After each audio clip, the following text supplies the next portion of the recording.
Christmas na, oh. Hindi natin umaabutan. Ay, eto, ang the best na overlooking. Wow, guys. Welcome back here at SM Baguio. Look, was the overlooking. Wow. Ang ganda.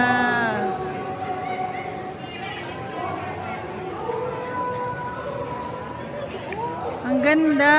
Mas maganda pala dito sa kabilang side. Ay, grabe. Ang ganda, oh.